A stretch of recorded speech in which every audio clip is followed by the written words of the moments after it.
Hello and welcome back to my channel. My name is Chantel and yeah, today I'm going to do a haul video. I don't do these a ton because honestly I don't like, I don't buy a ton of books, but I have bought a ton of books in the past like 6 weeks. Because between my birthday, which is towards the end of September, and I got a bunch of coupons and stuff for doing my local library's summer reading challenge, and just a bunch of other things like some pre-orders I had that came in, and some sales and stuff happening and whatnot. I've ended up buying a lot of books in the past 6 weeks ish. And so yeah, I have over 20 books that I've obtained since the last time I did a book haul. So I guess I'm going to talk about them. Admittedly, as usual, some of these books are not going directly to my physical TBR because some of them are books that I have already read in the past, and I've just now purchased a copy of them because I want to potentially reread it in the future. So they're not necessarily all going to my physical TBR, but most of them kind of are. So we'll see. Also, I did just get my flu and COVID shots this morning, one in each arm. So I'm trying to get this video filmed before the post-vaccine ookies kick in because it's kind of how it goes when I get my flu shot and my COVID vaccine. Is I tend to feel kind of for a couple of days. So I want to get this filmed and done and in the can before that happens. So we're going to go for it. And I'm going to try not to spend too much time talking about all these books. Some of these books you will have already seen in previous videos, so I'm going to not say a whole lot about them. But some of these are probably brand new. So yeah, let's get started. First up, I did have a couple of pre-orders that came in like end of September, beginning of October. So yeah, there's those. First of all, of course, TJ Klune's new book, Somewhere Beyond the Sea, came out, and I did pre-order it because I really enjoyed The House in the Cerulean Sea. So I also just pre-ordered the special edition of The House in the Cerulean Sea to go along with it. So now I have the two nice, pretty special editions that match. So that's nice. And I've already read this one, as you probably know if you watched my September wrap up. So these are just going directly onto my regular shelf because they're done. They're done and dusted. But yeah, I have them. I love them. They're very cute characters, so it's nice to have them on my shelf for a potential reread in the future, because these are definitely books, the kind of books that I enjoy rereading on a rainy day. The other pre-order I grabbed was, oh my gosh, there's a sticker on this. No! So this is Christian Nairn's memoir, Beyond the Throne.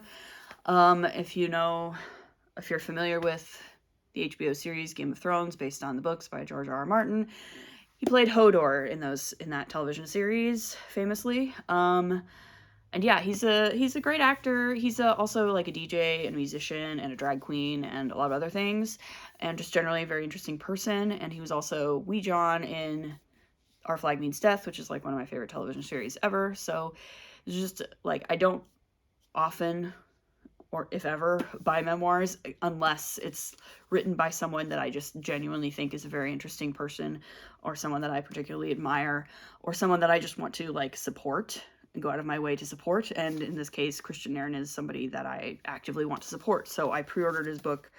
I also got, it's a signed edition. It's signed. So that's nice.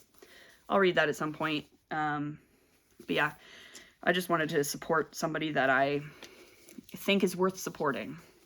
So there's that.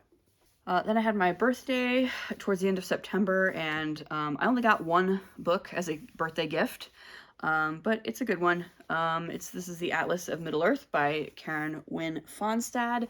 This is the newest revised edition of it, and yeah, I like my Tolkien stuff and Tolkien-related stuff, and this is a very interesting book that a lot of scholars refer to pretty extensively as well.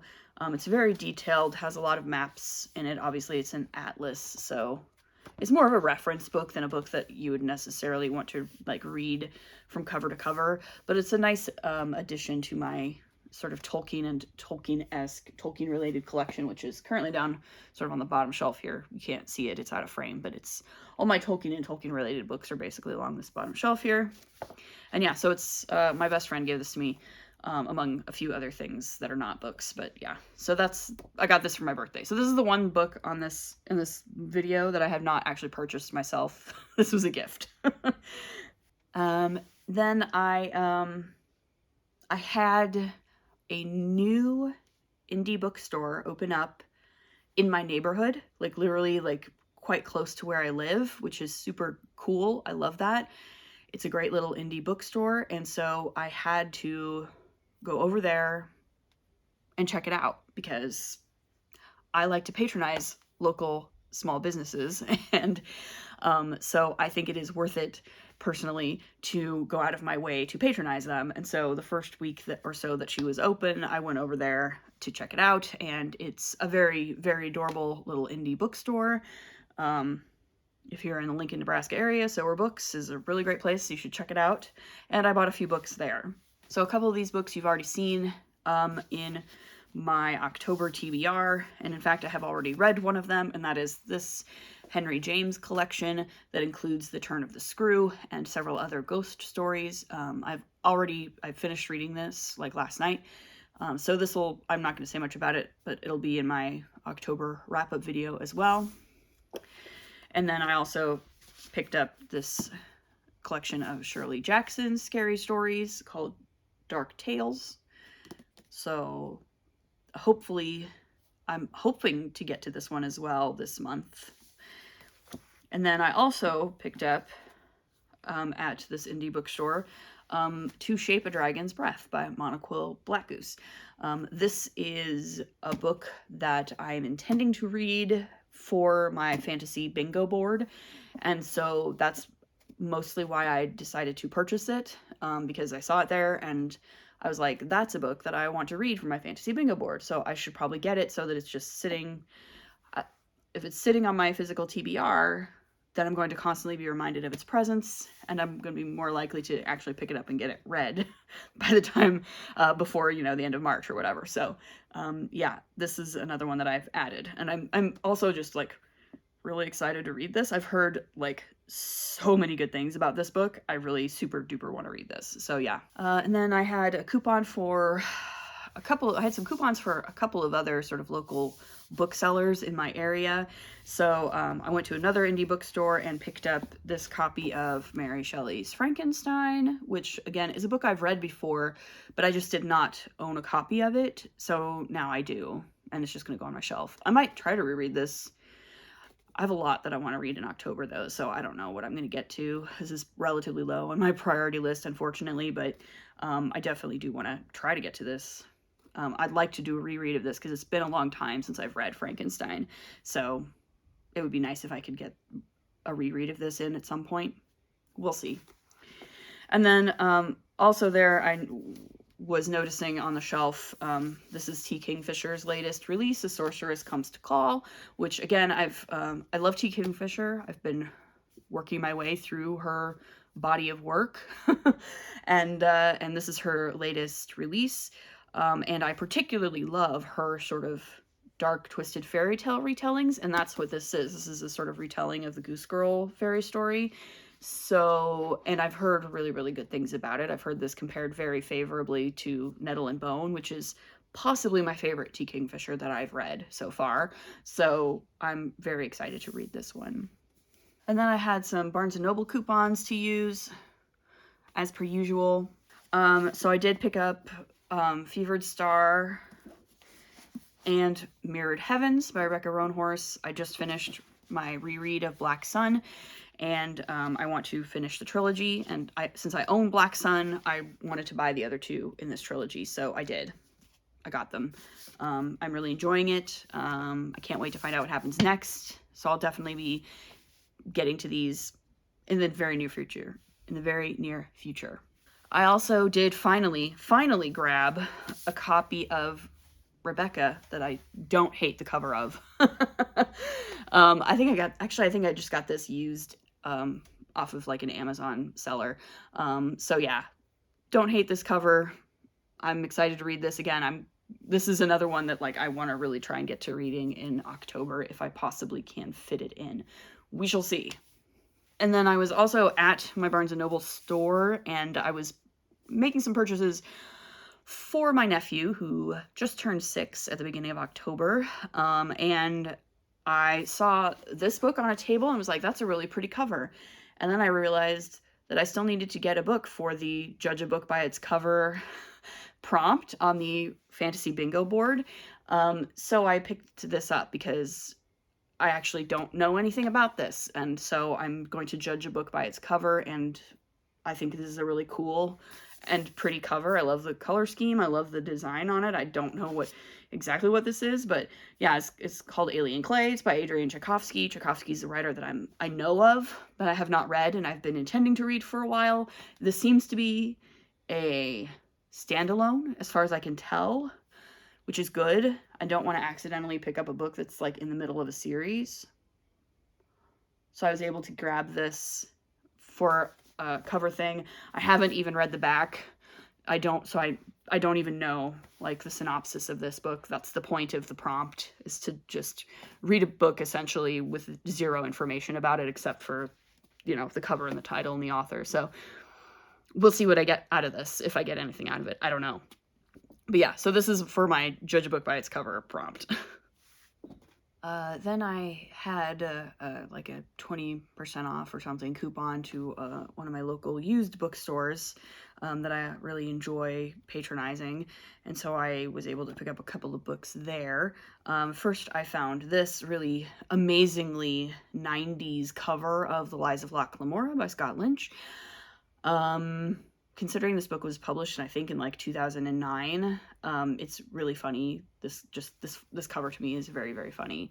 But I found this copy. I intend to read this as part of my fantasy bingo board. So I was like, well, that's great. I paid like $5. Yeah, $5 for it. So it's a win-win as far as I'm concerned. I have it on my shelf. That means hopefully it'll light a fire under my butt to get this read for my fantasy bingo board. So yeah, got that.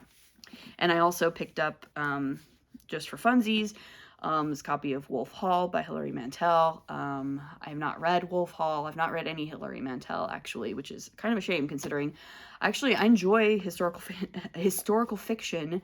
I enjoy historical fiction, and I have not been reading very much of it in the past year or two.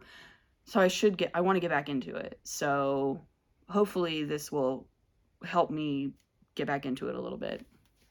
I also got a coupon for Book Outlet, which means I had to have a huge book out. I mean, it's not huge. It's like 6 books, which is, I mean, for Book Outlet, that's not huge, right? Book Outlet is cheap.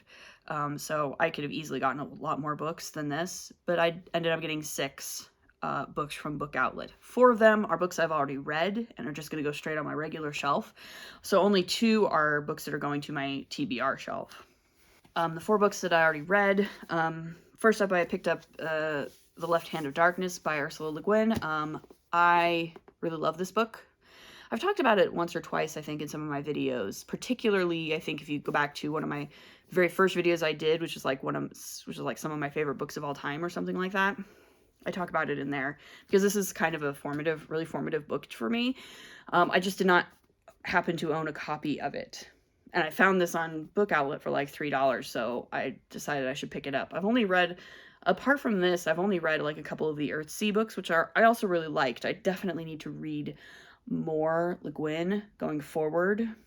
But as it is, I wanted to purchase this because I really liked it and I would like to reread it at some point to see if it holds up. Because honestly, the first time I read it, I was like 15. So I want to kind of see if it holds up. Then the other 3 books I picked up from Book Outlet that I already read are Katherine Addison books, all of them. So these 2, The Witness for the Dead and The Grief of Stones, these are part of the first two books in a trilogy that is a spin-off from her other novel, The Goblin Emperor. The Goblin Emperor is a standalone fantasy novel. It's extremely good, and this little spin-off series of novellas is also very, very good. It takes one of the secondary characters from those books, Selahar, I think, or it might be Kelahar, I'm not sure. It's spelled with a C. I'm not sure if it's Selahar or Kelahar. He has a very particular ability in which he's able to communicate with the recently deceased.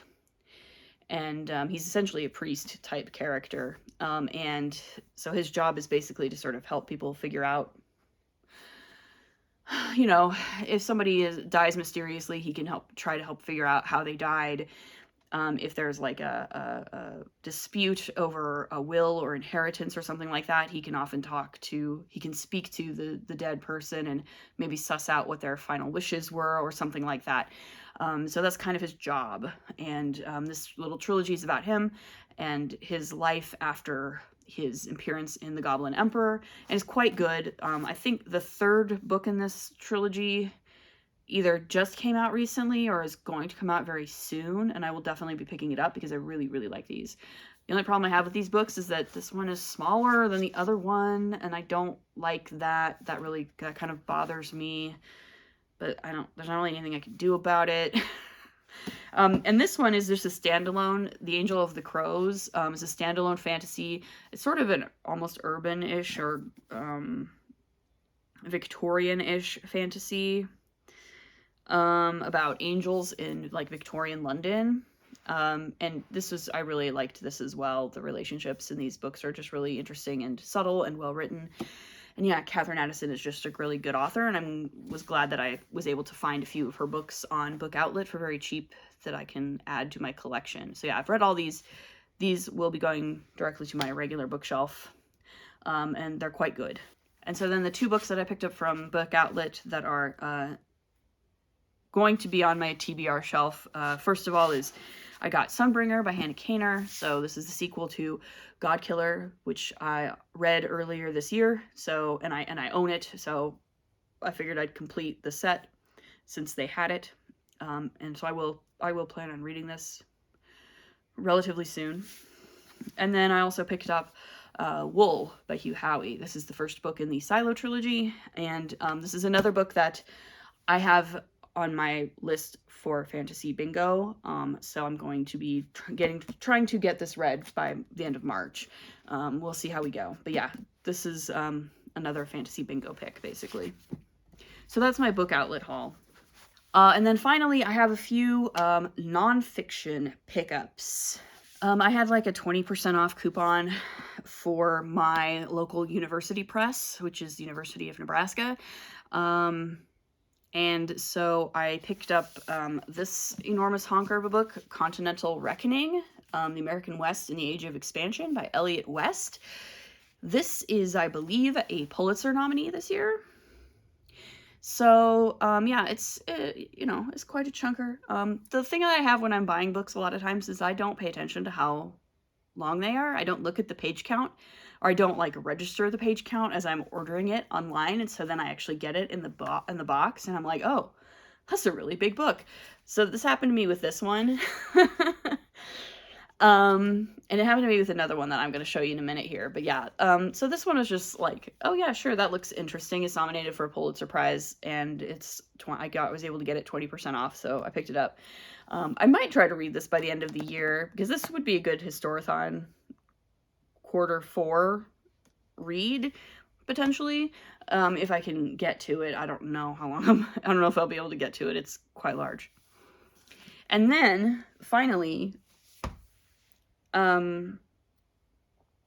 Princeton University Press is doing a sale this month of 70% off quite a number of books in their catalog. And I absolutely could not resist that. Just absolutely could not. So I did end up splurging and picking up a few books from them. So first up, I picked up Walston Craft, Philosophy, Passion, and Politics by Silvana Tomaselli. I don't know anything about this really, except that it's a book about Mary Wollstonecraft. And I think she's an interesting historical figure. and I would like to know more about her. She's the woman who wrote A Vindication of the Rights of Women in the late 18th century. She's also famously the mother of Mary Shelley, the writer of Frankenstein. So, yeah, I would like to, this is a person that I know a little bit about, but would like to know a lot more about her, and this seems like a really interesting, not even, like, I'm not even sure if I would consider this a biography. This is more like a political philosophy book that is focused on Mary Wollstonecraft's specific political philosophy, and her thoughts and her writings, and, you know, and interweaving that with, like, her biographical information. So yeah, this seems to be more like a philosophy book or a political philosophy book than it does like a biography of Mary Wollstonecraft, which I think is fine. Sometimes I get a little burned out on just straight biographies. So this actually seems like it'll be a really interesting read. And then this is the other book that I was like, oh, I did not expect it to be that big. And I'll show you. Oh boy. Yeah, so this is a biography of Maria Theresa. Yeah. So, again, this is like highly recommended. I think it was like nominated for some awards. And again, I think Maria Theresa is a very interesting historical figure, and her life and times were particularly interesting. The Habsburgs are just a really interesting bunch. And this is like, admittedly, like, looking through this, I was checking, and it seems like the book itself is only a little over 800 pages, which is big, but doable. The last, like, 200 or so pages of this book are just, like, notes, index, bibliography, further reading, etc., etc. So, this might be something I look into next year for potentially Historathon 2025. I'm thinking about, looking at something like this. I'm thinking about if I do Historathon 2025, if Historathon 2025 is a thing that happens. I assume it will be, but you never know. But assuming it happens, and assuming I do it, I'm thinking about doing something like a themed Historathon for myself, to do, like, basically like a women's history kind of thing, to read just like a bunch of books about women's history, biographies of historical women that I find interesting, stuff like that, just to sort of narrow my choices down a little bit for Historathon. So that's kind of why I bought this one and the Mary Wollstonecraft book, because I sort of am thinking along those lines of, like, I want to maybe do some more specific, like, you know, history books that focus on women and women's issues and women's history and women's thoughts and politics and feelings and whatever. So that's kind of my reasoning behind these two. And then the third and final book I got from Princeton, and the final book in this haul, is another Tolkien related book that I'm just really interested in. This is John Garth's latest, The Worlds of J.R.R. Tolkien. So this is the places that inspired Middle-earth. So this is specifically about the real life places that Tolkien knew about and visited in his lifetime that helped inspire the places that became part of Middle-earth, and I really like that. John Garth is a scholar that I really appreciate, and yeah, I just, again, this is just another addition to, like, sort of my Tolkien and Tolkien studies collection that I have had going for quite a few years. I just like books both by and about J.R.R. Tolkien and Lord of the Rings and Middle-earth. And John Garth is a really good Tolkien scholar, and this book seems really interesting, and I got it 70% off, so there's no downside as far as I'm concerned. So yeah, that was like over 20 books that I have purchased, received, been gifted over the past couple of months. It's quite a big haul. I'm probably gonna try not to buy so many books going forward. As I've said in previous videos, at the end of the month, a video game comes out that I've been extremely excited to play for literally 10 years. So I'm probably not going to be buying very many books for a little while, because I am going to be fully in Dragon Age brain rot mode, starting on Halloween and going forward indefinitely. So hopefully I'll be slowing down my book purchasing going forward. Though I probably will still buy a few more books around the holidays and in January, because I always end up buying books in like December and January, because that's just when I have money, because I get Christmas money and then I go on a book buying spree. But yeah, otherwise that's my book haul. I'm at least glad that some of these books are not going to my physical TBR. Some of these books I've already read, and that's fine. But yeah, so which one of these books looks good to you? Have you bought any interesting books lately? Is your physical TBR getting out of hand? Mine is getting a little out of hand. Let me know in the comments. If you want to like, subscribe, whatever you want to do, it's fine with me. And we'll see you in the next video. Bye.